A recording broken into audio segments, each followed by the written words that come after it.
Olá, meu aluno e minha aluna, eu sou a professora Tatiana Moura e sejam bem-vindos à oficina de leitura e escrita.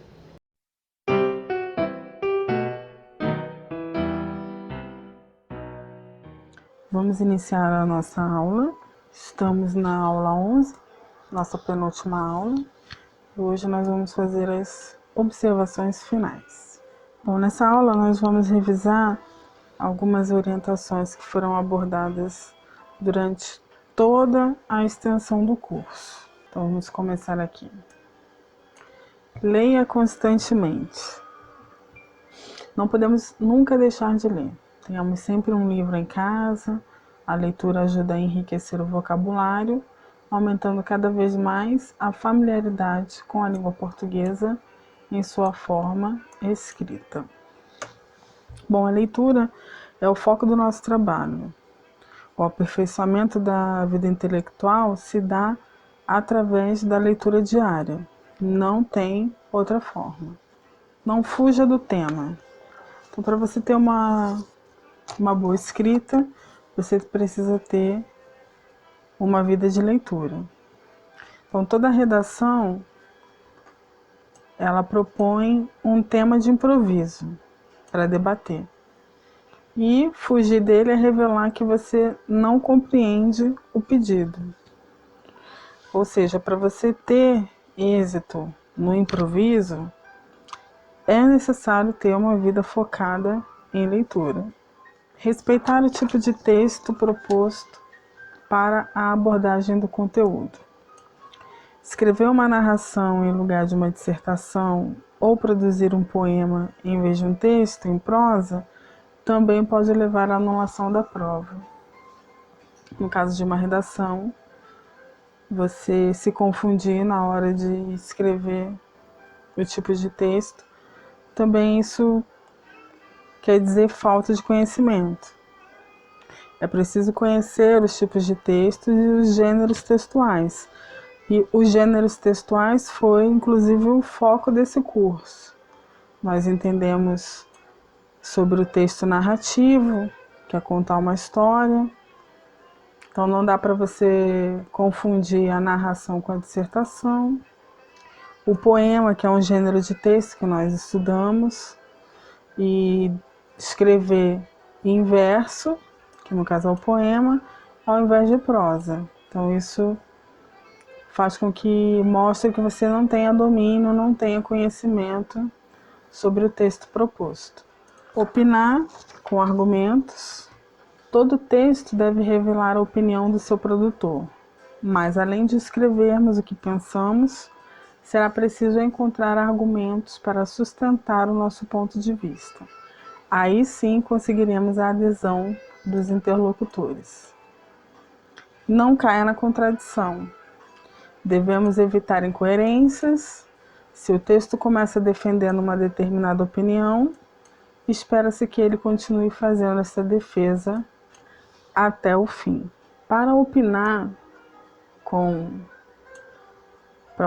os argumentos, você vai precisar ter uma base de leitura para poder pautar, sustentar o seu ponto de vista. E para isso você precisa ter muita clareza, muita firmeza do que você está dizendo. E o fato de você não cair em contradição, evitar as incoerências, isso quer dizer que você não pode começar a falar sobre um assunto e no meio do texto você ficar em cima do muro ou até mesmo mudar de ideia. Isso é uma falta de coerência. Você começar um assunto e mudar de ideia. Isso demonstra falta de conhecimento sobre o assunto que está sendo proposto. Respeite as normas da língua padrão. Então, durante todas as aulas foi apontado em relação às normas da língua padrão. A não ser em casos muito específicos em que se pode recorrer à variante informal, espera-se que a redação do vestibular, por exemplo, ou às vezes até um processo seletivo, obedeça os preceitos da norma padrão escrita. Durante todo o período do curso, nós falamos sobre isso e estudamos também alguns textos que têm a informalidade, então não podemos cair nesse erro. Nunca se esqueça de dar um título ao seu texto. Também foi um assunto que foi abordado durante todas as aulas. A menos que a prova diga que não é necessário criar um título, o que é difícil de acontecer, sempre devemos colocar o título. Tomar cuidado com as repetições.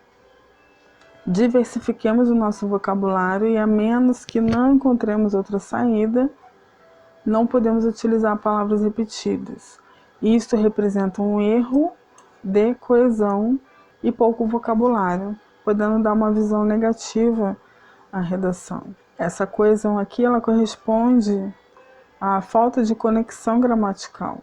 E o que leva a pessoa a ter pouco vocabulário, erros constantes de coesão, é a falta de leitura. A falta de leitura, ela nos traz esse problema de pouco vocabulário. O nosso foco é o desenvolvimento intelectual através de leitura e estudo. A gente vem falando sobre isso durante todas as aulas, sempre batendo na mesma tecla. A busca do conhecimento intelectual através de leitura e estudo. E esse desenvolvimento intelectual, ele vai fazer com que possamos nos sair muito bem em várias outras áreas. Então, como por exemplo, uma redação no Enem, que para se sair bem é importante que o candidato tenha uma boa argumentação e que suas informações sejam coerentes e coesas do início ao fim do texto. Dominar a norma culta da língua portuguesa é o primeiro tópico das 5 competências avaliadas pelo Enem. Ou seja, se nós estamos desenvolvendo a intelectualidade através de leitura, estudo, muita leitura diária, fazer uma boa redação no Enem é uma consequência. Vai ser uma consequência dessa nossa busca intelectual. Isso vai fazer com que façamos bons trabalhos acadêmicos, processo seletivo, entre várias outras coisas da nossa área. Para isso, você não pode parar por aqui. Essa foi uma aula que nós não tivemos exercícios, mas se vocês tiverem alguma dúvida em relação ao tema abordado, as observações finais, mande um e-mail para o contato @oficinadeleitura.com.br. Obrigada por estudar conosco e até a próxima aula.